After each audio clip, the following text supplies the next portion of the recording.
Bueno, ahora vamos a ver el método hashcode y la importancia que tiene al implementar estas llaves primarias compuestas. Ah, para esta parte, lo que hay que hacer es que, bueno, primero hay que recordar que al igual que el método equals, el método hashcode obedece a ciertas reglas de implementación. Entonces, en el caso del método hashcode, se deben de cumplir básicamente las siguientes condiciones. Eh, si ustedes tienen que para un objeto A, el método equals con otro objeto B les da true, les da el valor booleano de true, entonces se debe de cumplir con el método hashcode que el código, lo que regresa el método hashcode del objeto A debe de ser lo mismo que les regresa el objeto B con su método hashcode. Y también se debe de cumplir que no necesariamente si dos objetos regresan lo mismo, el método hashcode, se debe de cumplir que ambos objetos, su método equals da lo mismo. Esto es, los hashcodes son básicamente algoritmos que, bueno, un hashcode es básicamente un número, un identificador que se le asigna a un objeto. Hay varios algoritmos sobre cómo implementar un código hash para un objeto, pero en esencia es como una especie de identificador rápido que pueden generar para un objeto. Y una de las condiciones que se cumplen con los códigos hash es que no necesariamente dos objetos que son iguales, perdón, dos objetos que tienen el mismo código hash, no necesariamente dos objetos que tienen el mismo código hash tienen que ser iguales. Eso es lo que les dice básicamente esta condición. La primera condición lo que les dice es que si dos objetos son iguales en su información, pues ahí sí se debe de cumplir que deben de tener el mismo código hash. ¿Ok? Entonces tenemos que implementar el método hashcode para que cumpla estas condiciones. Esto es algo que no es tan complicado como parece. Realmente lo único que hay que hacer aquí es que hay que asegurarnos de que se cumpla realmente esta primera condición. Eh, Esa primera condición, entonces, para ilustrar cómo vamos a implementar el método hashcode, lo que voy a hacer es que me voy a ir a la clase de inscripción PK. Y aquí en inscripción PK voy a poner, voy a escribir, voy a escribir hashcode, control espacio, y eso me va a sobreescribir el método hashcode. Y ahora lo que voy a hacer en este método hashcode es que yo tengo que regresar un identificador para este objeto que cumple esas condiciones. Si se fijan, el método hashcode lo que regresa es un numerito. Entonces, lo más sencillo para esta parte es que usemos el código hash que se genera para la cadena matrícula y la cadena y el código hash que se genera para curso y juntar ambos hash en un solo hash. Regresarlo a través de un algoritmo que nos regrese un solo hash de esos dos. Ahora, ustedes me dirán, bueno, pero es que ¿cómo uso el código hash de una matrícula de esta cadena? Bueno, pues recuerden que la clase object, esa clase se extiende en todas las clases que ustedes definen en Java. Entonces, cuando definimos esta clase inscripción PK, esta clase de manera implícita se está extendiendo de la clase object, que ya les había comentado en otras clases. Esta clase object define varios métodos de utilería. Uno de ellos es el hashcode, que es el que estamos viendo actualmente. Entonces, pero también define otros métodos, ¿no? Que también nos vimos en clases pasadas. El método equals, el método toString, etc.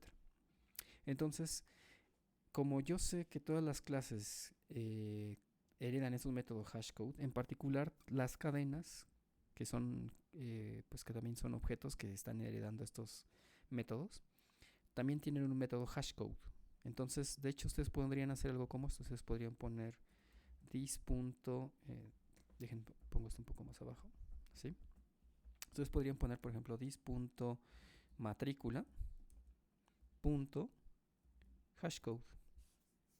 Y eso le regresaría el código hash que tiene asociado esta cadena.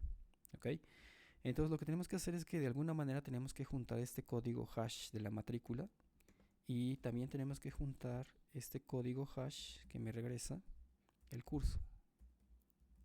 ¿Sí? Ambos tienen su respectivo código hash asociado. Entonces hay varias estrategias para hacer esto, pero para no complicarnos la vida, afortunadamente, tenemos esta clase de utilería que es Objects de Java. Esta clase de utilería creo que no lo mencioné en el video anterior, pero esta es una clase de utilería que está disponible desde la versión 1.7. Entonces, desde Java 1.7 está la clase de utilería Objects, si mal no recuerdo. Entonces, perdón, aquí no va a ser equals, aquí va a ser punto hashcode. Entonces este método de utilería hashcode lo que hace es que puede recibir varios objetos y combina su código hash de estos objetos. ¿Sí? Entonces podemos hacer algo como esto. Podemos poner id1, no, perdón, podemos poner this.get matrícula y luego puedo poner this.get curso. No, perdón, el método no es hashcode, es más bien hash.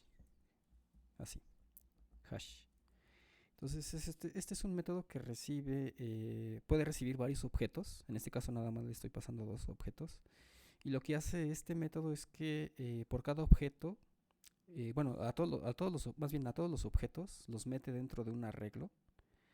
Y al arreglo le calcula el código hash. Cuando ustedes calculan el código hash de un arreglo, de manera implícita tiene que juntar los códigos hash de los objetos que vienen en el arreglo. Esto lo hace de acuerdo a un algoritmo muy específico. Entonces aquí esta es como una idea intuitiva de lo que hace. El punto es que aquí al final, cuando haya ejecutado este método hash, les va a regresar un código hash que está asociado a este objeto, al objeto de inscripción, usando la matrícula y el curso, que son realmente la información que representa este objeto. Entonces lo único que hay que hacer aquí es regresar ese código hash en el return. Y básicamente eso es todo lo que necesitan para implementar el método hashcode en estas llaves primarias. Entonces ya nada más para verificar la consistencia de la llave me voy a regresar a inscripción DAO test. Entonces aquí ya teníamos todos estos assertions. Entonces ahora lo que voy a hacer después del último assertion es revisar la condición que debe de cumplir el código hash. Acuérdense que la condición es que si tienen que dos objetos su método son iguales, o sea que su método equals da true, se debe de cumplir que ambos tienen el mismo código hash. Entonces aquí lo que hay que hacer básicamente es que hasta este punto ya sabemos que id1 da true, da el valor booleano true con id2. Entonces verificamos que id1.hashcode sea el mismo que id2.hashcode. O sea, tenemos que verificar que con dos objetos diferentes, con dos objetos que su método equals sea true, sus códigos hash deben de ser el mismo. Pero ya sabemos que aquí el id1, su método equals me da true. Entonces aquí ya nada más hace falta verificar que assert equals id1.hashcode sea el mismo que id2.hashcode. ¿Okay? Entonces voy a ejecutar este código con control F6. Ahí se está ejecutando.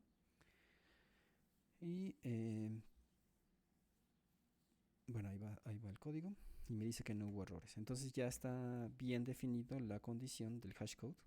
Si no hubiéramos definido este método, tendríamos que dos objetos pueden ser iguales en su método equals, pero tienen código hash diferente.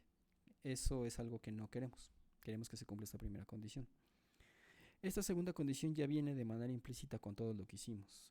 Con lo que hicimos ahorita, si ustedes podrían tener dos objetos que tengan el mismo código hash, pero que el método equals no necesariamente sea true.